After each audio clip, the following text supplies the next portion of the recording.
All right. Hello, and welcome back to R&D with KD. I am your host, Kalhiel Dillard. Today, I'm joined by my boy, Shawn Eff. Really fortunate to have him on the podcast today. I think he's got some great stuff to share with our audience, and like I said, I'm really blessed to have you on, man. I'm a former athlete, small business owner, and serial entrepreneur. The goal of the podcast is to inform and inspire entrepreneurs who are looking to get started but don't know how.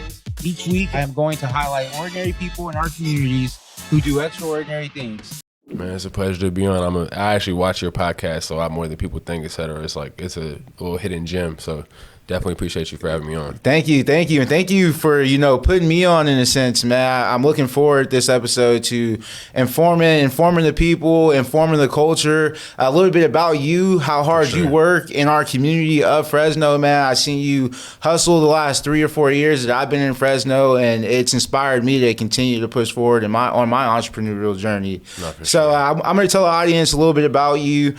Shawn is the owner of Elux Transport. He has over 100 million views directed by him, and over 11 million views on his music video IMMA DOG, which is out now. So make sure you guys go support our local artists, man.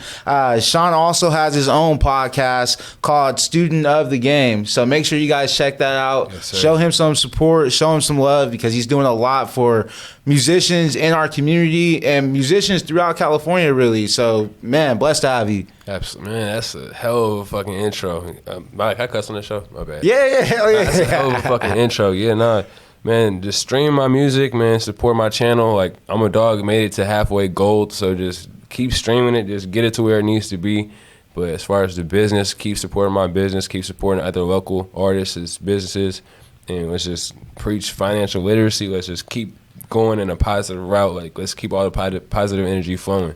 Absolutely. So I met Shawn a little bit on the social scene here in Fresno, just going out to parties and just seeing how he interacted with people. You can kind of tell from the person he is that, one, he cares about the stuff that he creates. He cares about his community. And that's the kind of people I like to surround myself around. So I've always wanted to support him, his journey, everything he's doing. Absolutely. So tell us a little bit more about what you're doing now. So right now I've been more focused on the business side, because like music and videos is pretty consistent. So I've been trying to find out other routes, like it's just starting new businesses without getting, I want to say, blackballed by competition. So for example, you might not know this, or you might know this, I was going to get the building next to Vixen and Standard and buy a club. And the plaza owners told me that a couple of the businesses kind of put some dirt on my name, and that's why they didn't approve it after stalling me for 4 months. So now I'm looking for other venue spaces to do the same venture or whatever. But as far as the Party West company, it's been getting booked out for tours nonstop in the last year. It's one of the very few small businesses that made its money back already in the first year, and that doesn't usually happen for people. So now been looking into real estate, etc. I'm looking into getting my first house in June. Just keeping just good energy flowing, just non-hater vibes, just focusing on me. That's exciting stuff. Tell us some of the people who have used your party bus business. I know that's pretty hot in the area around Las Vegas, LA. You're everywhere with that. Absolutely. Shout out India Love. Shout out Jetty Youngin, Mike Sherm, Blue Bucks Clan, Bino. Who else? Cash Kid. I used that bus a few times. Used it a couple times. Whoa, Vicky. It's just the list goes on. And then people that ask me to keep their profile anonymous. There's a couple of UFC boxers that are really known on there too. And they just, like, a lot of people just ask to keep their profile anonymous because they don't want to be like kind of, oh, we're renting a party bus with females and blah, blah, blah. Like, some got wives and shit. So it's like, got to stay on the low. But it's definitely very lucrative. And I would suggest if you have a little bit of clout and you have a buzz, get into transport, get into airport transport, get into private transport, even Uber. You could be very lucrative with Uber. What inspires you to, keep hustling, having other business ventures when you have such a successful rap career, producer career? Like, what's making you like, man, I'm gonna rent this bus out, I'm gonna start a business with this, and just keep collecting, keep stacking? What's inspiring you to do that? Jay-Z said it best: rap is a young man's sport. You're not young forever. He started late, but I started really young. So I started at 17, turning 18. And then you started rapping at 17? Yeah, I had my first deal at 17 with Joe Moses, and then 18 we left that deal. 19 got another deal with RJ's Camp from ADLA, and then left that deal. But I dropped my big song when I was 19, turning 20 that year. And I just been realizing it's a young man's sport. You could stay relevant or whatever, but you have to change your topic and adjust. So like my new music is going to become about nothing but finances, like goals, hopes, and future accomplishments for me. What are some of your goals? Man, I'm really doing everything. Like it's been a tough space for me because like I had to sit down last year and kind of redefine what I want out of music because at a point my only goals were to be on a tour, to be able to sell out a show off my name, to be able to get like $100K just and save it, whatever. And I reached all those goals my first year out of college. I reached it in college. Like, I remember I came back to my dorm. I had a girlfriend, still do, the same girlfriend, but I brought back like $25K in cash to my dorm. And we were just sitting there and it's like, so what now?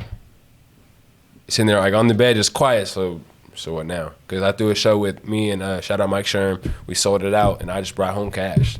What did you do after that? What did that feel like? Like, did you make that kind of money before, or was that like the first time? I've always been around money, but that was the quickest. Like I made $100K in 3.5 weeks. Not 100K. I made $25K in 3.5 weeks. So I was just like, oh, this music shit's kind of serious. Like, all right, I could kind of do this. So I was like, if it's not a fluke, I could do it again. Did it again. Absolutely. And did it again. I always tell myself, if you can do it once, you can do it again. Exactly. So I had this conversation with my mom, like, music's getting pretty serious. I don't think college is giving me the right game to do this. And I don't want to keep wasting your money and time if it's not going to work out. And I had decent grades. I never was stupid. Like, I always had at least a B average in college, whatever. So from there, we went this summer, we dropped the song, whatever. The following summer, I started doing school tours. I started doing hella shit. And I was just like, it just wasn't working out. So I left college, first year out of college. I was at home. All my music covered my bills and stuff, whatever. But I was just sitting there. It's like, how could I elevate this? I started throwing shows. And I started filming videos. Made my first 100K within 7 months out of college. So I was like, okay. It wasn't meant to be. Like, college is great, but I used it more for networking, not for really education. Because now I hate saying it like this. I make more than my teachers, like all my professors at the highest level, whatever. And they couldn't teach me what I'm doing now. They couldn't teach me the game of financial literacy, and nobody even showed interest in teaching that. How'd you learn the game of financial literacy? Was there people in your life or people in your corner that kind of held you down or taught you, and how'd that impact your life, or how does that continue to impact your life as you continue to make more and more? Everybody has different plugs. My Uncle Ron and my father really taught me financial literacy really young, and they just kind of stayed a stiffer on it. My mom is more of like she knows what to do when you have funds and you can invest in and do whatever. But when it comes to like growing it from ground up, my Uncle Ron, my father, my big homie Keith McNeil, when it came to just hustling, I seen him make like, when like bills are due, and him make $3,000 in one night just going on the block doing whatever. So it's like, I get that from those three people. And really just learning financial literacy, I had to look up a lot of videos, like a lot of YouTube and podcasts, interviews have taught me more than college has. When did you start tapping into stuff like this? Dude, like 2017, like in high school, college. Okay, cool. Like, I've always been huge on interviews. I'm huge on, if you're going to do something, do it fully. So I didn't know I was tapping into financial literacy, and I didn't know that I was getting myself interested and intrigued by this knowledge by watching rapper interviews, watching Jay-Z interviews, Kanye interviews, Drake interviews, or whatever. And although they were like sneak dissing each other and doing whatever, they're also putting little gems about saving money and making right choices financially to save up and make the, you feel me? To upgrade. Explain like a little bit about your background, your upbringing. Like, was financial literacy taught where you're from, or like what was that experience like, and how does that translate now into how you look at life? Like, because I know for me, at times, you know, seeing people go and make the bill money when the rent is due the night before, that's possible. Like, they know how to make money, and I don't even think they realize the skills or talents that they really possess and hold. And that, as a whole, has taught me a lot about what I know about business, because I was fortunate to learn what to do, how to do, also what not to do, because I was put in that environment. And a lot of us who are listening to podcasts may be in that kind of environment. Like, how do you still find the positive things about money when being raised maybe in an environment like that? Well, I was born here, Fresno, California. I've been here every year throughout my entire life. But I moved to Florida for 5 years. I moved back to LA. And then when I was in LA, you couldn't stop me from being here, because my grandparents are from here. My grandparents passed away, but I was here. Like, I was physically here every week, every weekend, every whatever. I snuck out of of high school on Thursdays to come see my grandparents on Friday. And I had a little girlfriend at the time, whatever. But I was always here. So I was surrounding myself by nothing but family and kind of go-getters. Like, even my older homie, the one that I just told you about that got the 3,000 in one night, well, whatever. Us being around each other is nothing but beneficial for each other, because we think the same. And we haven't been around other people that think like us. He just started a trucking business, so he's about to expand on that. But getting that together, I'm like, okay, shit. Yeah, I got to step it up now too, or whatever.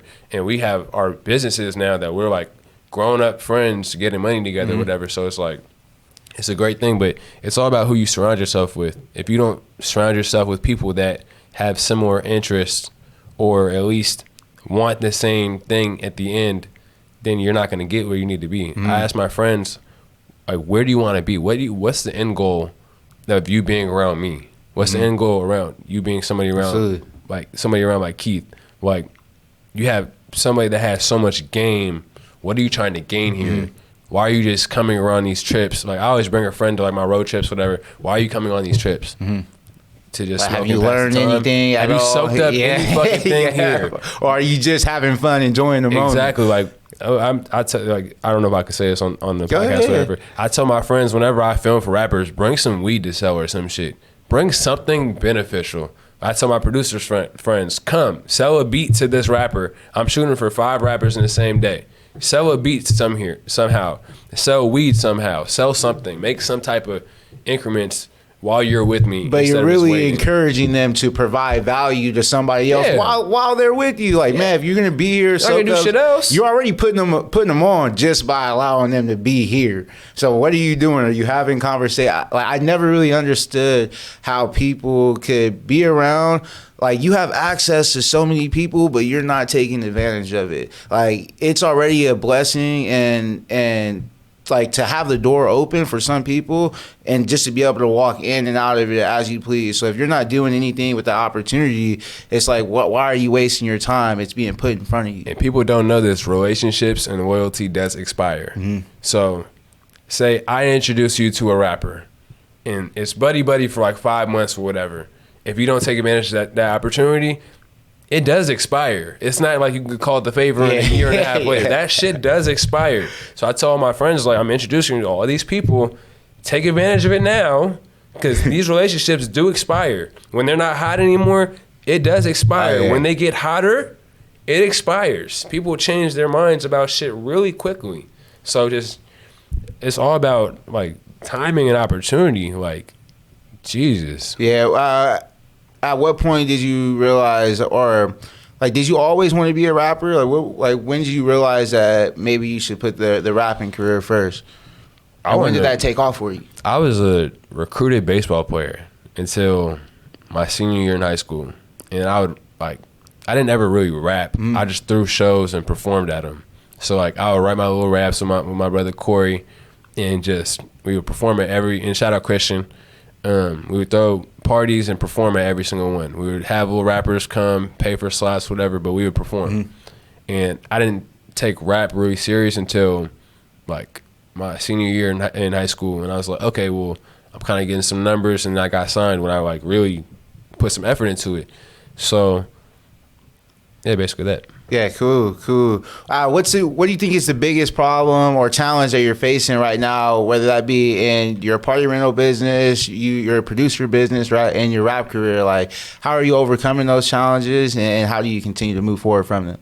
I actually just overcame the biggest problem I've ever had, and that was having a YouTube account and building traction for my own YouTube, so I don't depend on other platforms anymore. So my Student of the Game podcast got over 950,000 hours of watch time in the first 5-6 episodes, and now I have the advantage that nobody in the entire world has and is doing. I'm about to drop my podcast, my music videos, other people's videos that I shot in my vlogs on my channel. So it's very like Wiz Khalifa style. He just doesn't do podcasts. But all the biggest artists in the world, if you pay attention, have their own channel. They drop their vlogs, they drop their music videos, other people's shit. It's all a funnel. And you get a streaming check, you get a podcast streaming check, you get a music streaming check, and then you get a YouTube ads check. So it's all going to be through my channel. And I have a deal with Thizzler right now. I could drop on their channel whatever content feels fit for them. I have a deal with Empire still. I'm still a full-time Empire artist. So whenever I drop on my channel, it'll be through Empire. But then I have no ties to anybody. I could drop whenever I want through whoever I want because my deals are worked out in my favor at this very point. That was my biggest struggle, is that I never had a platform. Because take it this way. Any artist with a big single immediately gets the deal. Whole city supports, state supports, whatever. That didn't happen with me. My biggest song hit 30 million streams, or it hit 35 million Which streams. song was this, by the way? This is IMMA DOG. Okay, cool. So IMMA DOG hit 35 million streams, but I never had an artist above me bring me up. I never had a platform bring me up. So this was just you? This is just me by myself. The only artist that was really fucking with me was Mike Sherm. Shout out Mike Sherm, because he gave me his platform, he gave me his promotion. That's love. And that was it. Besides that, I never had a platform to be brought up. And I tell bigger artists this now, well, I support you. Now you do. Yeah. The song's been out for 4 years. Did that motivate you, or does that continue to motivate you? Absolutely. Because now I'm going to be the hub. I'm 24. And the way I see it is that I told myself last year and the year before that if I don't create 5 million new streams, I'm quitting rap because I'm good at business. I could manage all these artists that I'm around. Every artist that I've worked with in the last year has asked me to manage them at some point. Every single artist, every single one has asked me to be involved in their management. I get other rappers features. I book their shows. I book their tours. I'm booking hotels for them to come and studios for them to come when they come to LA or Fresno or the Bay. Every rapper, I'm good at the business. So I told myself, if I don't create 5 million new streams this year, every year, I'm quitting. There's no point in me rapping anymore. I'm too good at the business. So I've been literally following up to my expectations, but it's just like, at that point, you have to know when's your time to shine, if you're supposed to be in the front of the camera or not. Absolutely. I'm really good at performing. Am I meant to teach other rappers how to perform?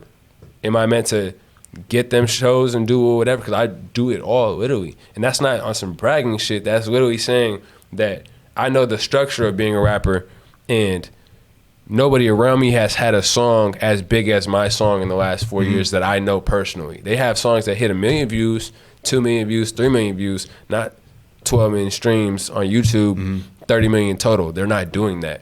They're dropping a bunch of songs that consistently do a lot of good numbers, but as far as like having a hit song, nobody that I know personally has done that in the last 3 years around me, besides like the Mike Sherms, clearly the boys or whatever. But they're asking me, can you help me book my tour? Can you book this, whatever for me? You feel me? As a kid from Fresno, as a young kid from Fresno, like, how can you inspire other local promoters? Because I know there's still some that are kind of following your platform, your model, and you laid it out for people. Like, coming out of Fresno, that's huge. On your Instagram, you call yourself the West Coast P Diddy. Facts. And I fully think that, you're living up to that expectation, working hard, hustling and grinding, and can really be an inspiration for young men and women who are working hard in the creative community here as well, man. So that's love. Definitely got to show you some appreciation on that.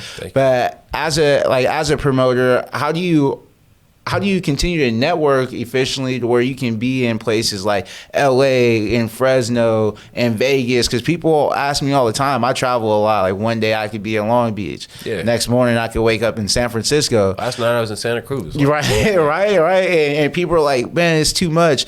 But I don't think they understand the level of commitment and the level that it takes, especially at a young age, to push past some of the things, to know that you just have to show up and be present and continue to work hard. Don't be a dick. Like, not being a dick can get you so much further than any conversation can. By simply, like, you don't know what that person is going through. You don't know how skeptical they are to be there already. So by you, like, appearing standoffish, that just fucked up your whole blessing. So, like, for example, me and my boy Echo, we have our parties. That's the only person I throw parties with in Fresno. In the discussion, I don't branch off because we have a good relationship. We have good chemistry. We both have a great name party-wise. We throw this party. He's like, there's a bunch of young niggas that are popping right now. Whoa, whatever. And I'm like, all right, so line them up, introduce them to me right now. Like, let's get this out the way right now. Brush up or whatever. We need you on the team. We need you on the team. Because there's enough money for all of us to eat. The bigger the event, the more money comes in. So it's like promoters see it as, I shouldn't have to chip them in, even if they bring value to whatever, because it's my event, I'm taking the risk. No. Me and Echo are throwing the party. If these three are hosts and they bring an extra 300 people, we're going to chip them in because that's money that we didn't have before.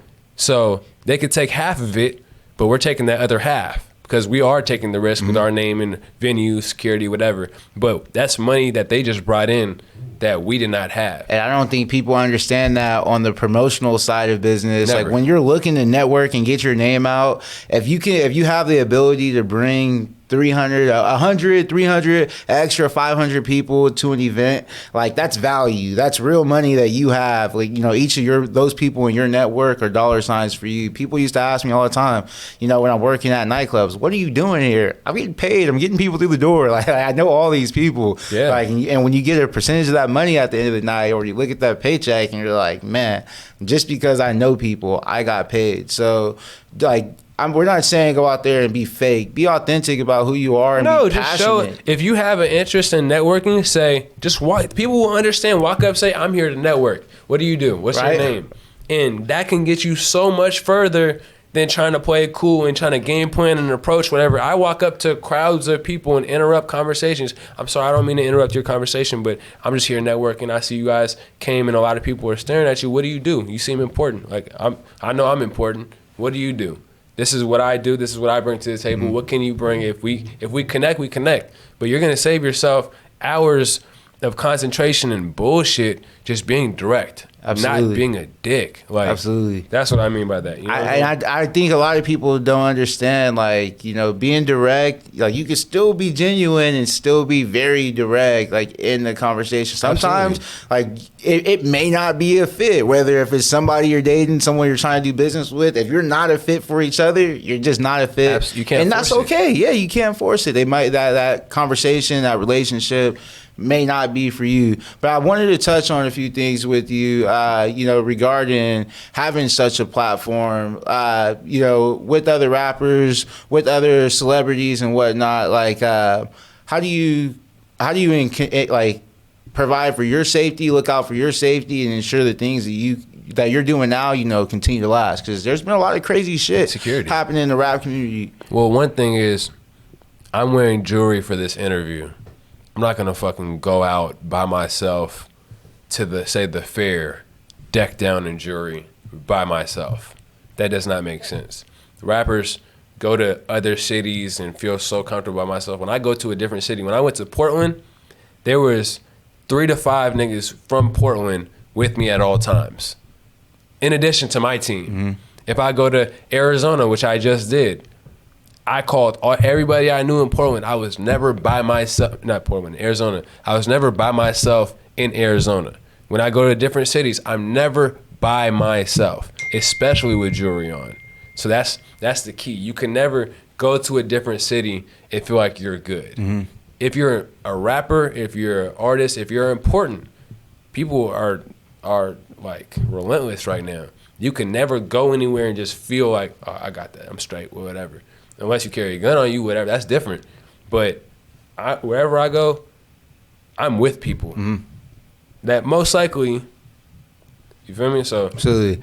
And it's important for anybody to ensure your own safety. You know, people got families, siblings that care about you, love you, support you, and want you to continue to create the kind of work that you are creating, because it inspires a lot. And that's for everybody, you know, who's may not be doing the right thing or traveling in crowds. You know, protect yourself, come home at night. It's also important. Don't get yourself involved in bullshit that you can't back up. Exactly. Don't get yourself involved in beefs.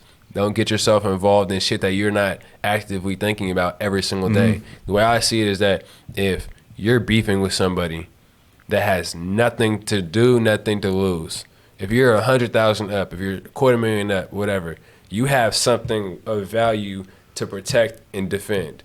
You're dealing with somebody that you're on their mind all day. They have nothing else going for it. You're on their mind all day. Don't do it. You're not going to win. Absolutely. They're thinking about this in their sleep, how to get you. You're not worried about nothing over there because you're protecting this or whatever. You're trying to multiply this and make this more. So just don't get involved in shit that you can't pay attention to. Absolutely. I know for me at a young age, I grew up around people who weren't doing the right thing, so I had to learn to disassociate myself from certain things. And, you know, once people started to catch on to the things that I was good at or the shit that I cared about, such as football and sports, it became like more of a respect thing. Kalhiel and Jalil, those are good kids. Everybody's a good kid, but like, you know, don't fuck with them, or, you know, let them go to practice, or you guys good at the house. You know, they look out for you because they understand that you want to do that you're doing the right thing. That or be needed. I'm in the middle. I'm not going to say in the middle, but I'm around probably 3 of the most violent and like treacherous beefs or funks in California. And the way that I'm protected is because I'm needed by both sides so much that it doesn't make sense to do some dumb shit. And I make sure that I don't show favoritism with whatever. That's just one way to avoid, like, cameramen get involved in rapper beef too much. And I've seen the negative results of it. People getting killed, people getting robbed for everything. So you can't get involved in shit that has nothing to do with you. I don't choose sides. I tell you have to be very clear with communication. I shoot for one side of rappers in Sacramento. I shoot for 2 complete opposite sides of Sacramento. I tell both of them, I shoot for these people. If you don't want to work, tell me up front, but I'm not going to stop working with these people because you guys are beefing, whatever. That doesn't have anything to do with me. It's just business. I go where whoever's paying. I don't owe anybody loyalty. And they say, okay. Do they respect that? They respect it. Cool. And they literally say, I'm like, do you want to keep working? Like, I'm not stopping. I'm not stopping my payment for your beef. Do you want to work with me? Yes or no? A lot of people would be scared to say, just to even. Why would you? Exactly. The way I see it is that, why would I participate if I was scared to work with them in general? Why am I going to accept the DM and show up to the video shoot if I can't have this conversation with you up front? Because I'm gonna tell you via DM first before I get there. You know I shoot for so and so, right? And you're cool with this? And then I'm gonna reassure it in person in front of all your friends so that they could hear it. So they heard you say, oh, well, he fucks with the suckers or whatever, but you were okay with that.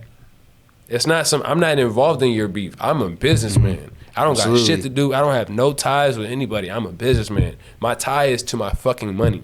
End of the day. And when you get that, like, when you make it very clear that that's your intention, you don't pick favoritism or whatever, it's very easy to deal with. But people get themselves fucked. Yeah, absolutely, man. You were dropping some dimes, some absolute knowledge for young entertainers coming up, man. Especially a lot about safety, how to handle your money, and how to deal with other rappers and stuff, man. So, what's next for you? Like, what do you have planned? Like, is there anything for your future that you're kind of envisioning coming true? I'm dropping 6 EPs and mixtapes in 6 months. So, I'm dropping this first EP, Traumatized, on Thizzler. I'm dropping my next project, Goodfellas with Verdi Baby and SS Rich on Theswer. In January, I'm dropping my tape, Mood Swings, on my platform. And then from there, I can't disclose the other names, but I just have to stay consistent, keep dropping at the rate that I'm dropping, because my music has showed that with the right promo, it will do numbers. Mm-hmm. And my music has showed without platform help, it has done numbers. Like in the last year, I dropped over 15 songs with over 100,000 views. I've dropped over 5 songs with over 300,000 views with no promo from the actual platform that dropped them. So with that being said, I know I'm putting out content that people like. Yep. The reason why I want my YouTube now is because all the people that don't like me still watch it, but all the people that do like me will subscribe. And then I just keep picking that up. So every show, I'm walking up to people, subscribe to my YouTube. There's 500 people here that all came to see me, that came to my show that I put on. Follow my YouTube. If you don't already, you might as well. Whatever.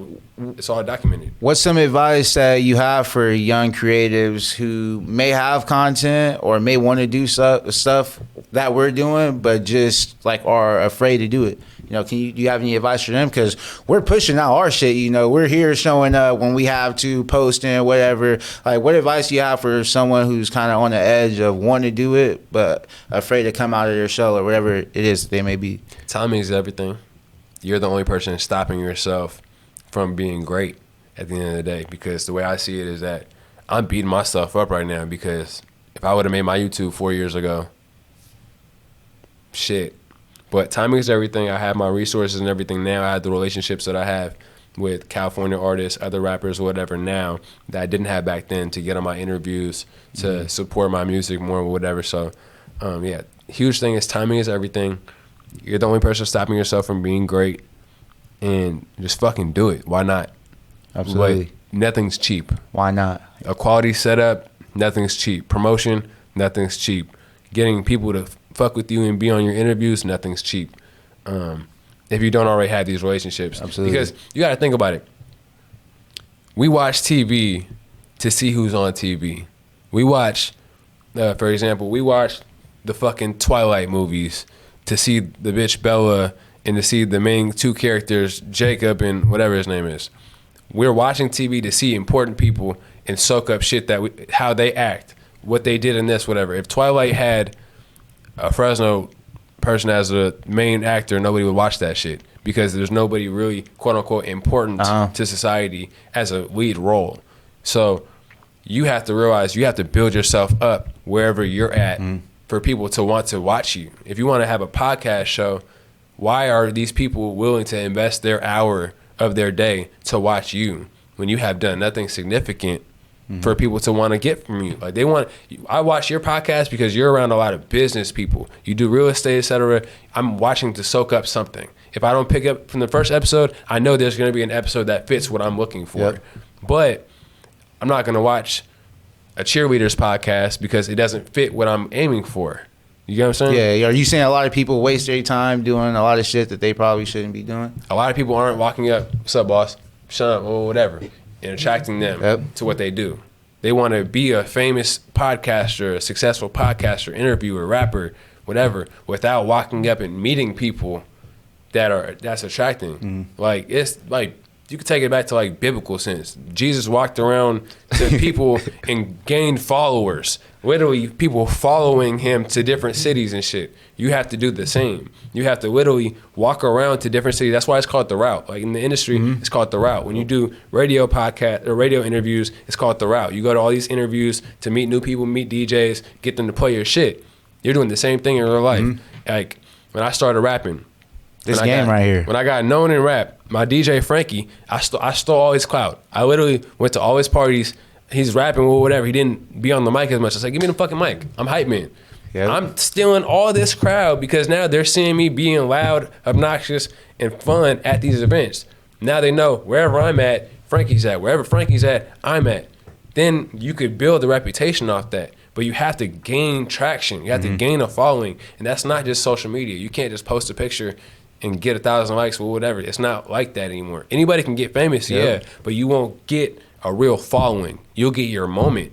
Yep. And if you don't take advantage of that moment, you're fucked. Like, damn, it's real.